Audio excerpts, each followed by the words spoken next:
Have you ever wondered what would happen if you suddenly removed the things you love most from your life?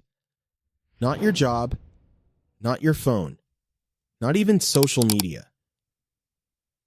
I'm talking about your hobbies, the things you do for fun, the things that help you relax, the things that make you feel like yourself. Now, imagine cutting all of that out for 30 full days. No comfort hobby, no escape hobby, no just for fun hobby. Sounds harmless, right? That's exactly what I thought too. But what happened next completely changed the way I understand habits, boredom, discipline, and even happiness. And by the end of this video, you'll know what secretly happens when you remove your favorite distractions, why most people are more dependent on their hobbies than they realize, and how to use this experiment to reset your own mind, focus, and daily life. And trust me, the last habit I discovered during this challenge is the most important one of all, so don't miss it, because if you do, you'll miss the biggest lesson this whole experiment taught me. So here's what happened when I quit my hobbies for 30 days. At first, this idea sounded kind of stupid. Why would anyone willingly give up the things they enjoy? Hobbies are supposed to be healthy, right? They help you relax, they make life more interesting, they give you something to look forward to. And that's true. But I started noticing something weird. A lot of my hobbies were no longer just hobbies. They had quietly become routines I depended on. When I felt stressed, I reached for them. When I felt bored, I reached for them. When I wanted to avoid work, avoid discomfort, or avoid difficult thoughts, I reached for them. And that made me ask one uncomfortable question. Was I actually enjoying my hobbies, or was I using them to escape parts of my life I didn't want to face? That question stuck with me. So I made a rule. For 30 days, I would stop doing all my usual hobbies. No casual gaming, no random entertainment rabbit holes, no comfort activities I normally use to fill space. No, just a little bit exceptions. The goal wasn't to become miserable. The goal was to see what was hiding underneath all that constant stimulation. And honestly, day 1 felt fine. Day 2 also felt fine. Day 3, still manageable. I actually felt kind of proud. I thought, wow, maybe this won't be hard at all. Maybe I'm more disciplined than I thought.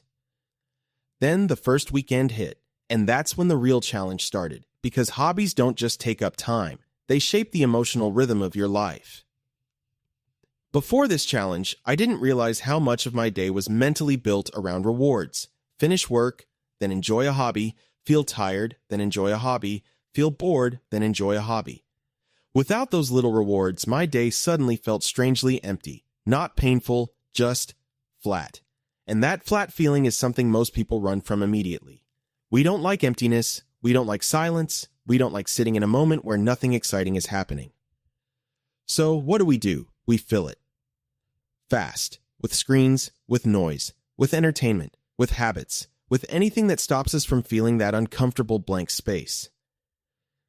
And now, for the first time in a while, I couldn't fill it the usual way. That's when I learned the first big lesson. A lot of what we call fun is actually relief from discomfort. That realization hit me hard, because it meant I wasn't just quitting hobbies. I was quitting a coping system. And once that system disappeared, my brain started acting weird. I became restless. I would walk around with no idea what to do. I'd open something out of habit, then remember I wasn't supposed to. I'd feel this urge to check something, watch something, or do something, even when there was no real reason. It was like my mind had been trained to expect stimulation on demand, and now it was throwing a tiny internal tantrum. That's when the boredom arrived. Real boredom. Not the cute version where you say, "I'm bored," while holding a phone full of apps. I mean actual boredom, the kind where time feels slower, the kind where your thoughts get louder, the kind where 5 minutes feels like 15. And at first, I hated it. But then something surprising happened. After several days of fighting boredom, I stopped trying to destroy it. I just let it be there, and boredom began to change. Instead of feeling like an enemy, it started feeling like space. Space to think, space to notice, space to breathe, space to realize how noisy my normal life had become. That was the second big lesson. Boredom is not always a problem. Sometimes boredom is the doorway. Because once constant stimulation disappears, Your brain starts doing something it rarely gets the chance to do. It starts reflecting. I began noticing patterns I had ignored for months. I noticed how often I reached for comfort when a task felt hard. I noticed how quickly I wanted distraction the moment I felt uncertainty. I noticed that some parts of my life were not actually tiring me because they were hard. They were tiring me because I kept interrupting my focus and never fully settling into anything. That was huge. Because I always thought I had a motivation problem. But maybe I had an overstimulation problem. Maybe I wasn't lazy. Maybe my brain had just become too used to easy dopamine. And once I saw that, the experiment became less about quitting hobbies and more about understanding attention. Now, let me be honest. This challenge did not magically turn me into a productivity robot. There were days I felt irritated. There were days I felt dull. There were days I seriously wanted to quit. One evening especially stands out. It had been a long day.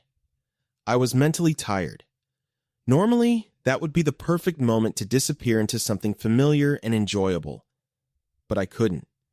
So I just sat there, and at first, it felt awful. But then I asked myself something simple. What are you actually feeling right now? Not what do you want to do? Not how do you escape this? Just, what are you feeling? And the answer was not boredom. It was frustration, pressure, mental fatigue, a need for comfort. That moment taught me something powerful. Sometimes we don't need entertainment.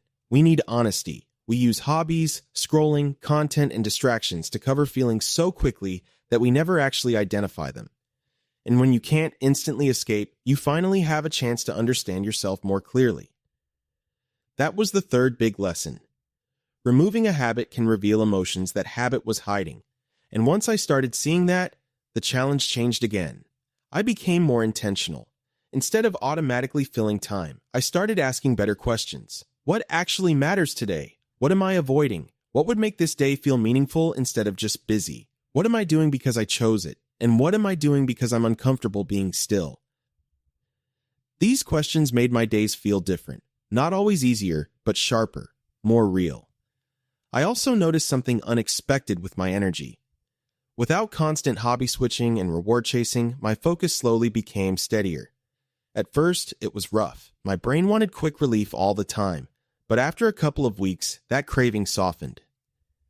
Tasks felt less impossible. Silence felt less threatening. I didn't need to earn every difficult moment with entertainment, and that's when I learned the fourth big lesson. Your mind can be retrained, not overnight, not with one motivational quote, but with repeated proof that you can survive discomfort without instantly escaping it. That changes you, because once you stop reacting to every urge, you build trust in yourself. You realize you do not have to obey every craving. You do not have to fill every empty moment. You do not have to be entertained to be okay. That kind of self-trust is powerful, and here's where this gets even more interesting. By the final stretch of the 30 days, I didn't just miss my hobbies. I understood them better. I could finally separate hobbies I genuinely loved from hobbies I use like emotional fast food. That distinction matters, because not every enjoyable thing is harmful. The problem is not pleasure. The problem is unconscious dependence. When something becomes your automatic answer to stress, discomfort, boredom, loneliness, or resistance, it stops being just a hobby. It starts becoming a reflex, and reflexes control your life when you stop paying attention. So after 30 days, what actually happened? Did I become happier? In some ways, yes. Not because life became more exciting, but because I became more awake. Did I become more productive? Yes, but not in the fake wake up at 4 a.m. and optimize everything kind of way. I became more productive because I wasted less energy constantly escaping. Did I suddenly hate hobbies? Not at all. Actually, I came out of this challenge appreciating them more, but now I use them differently, more consciously, more intentionally, more as a choice, less as a default. And that may be the most important part of all. This experiment did not teach me that hobbies are bad. It taught me that anything can become unhealthy when it becomes automatic. Even good things, especially good things. So if you're watching this and feeling curious, here's what you can take from this challenge without disappearing for 30 days. Start smaller. Pick one hobby, one comfort habit, or one easy escape that you rely on a little too much. Step away from it for a few days, not to punish yourself, but to observe yourself. Watch what your mind does. Watch what emotions show up.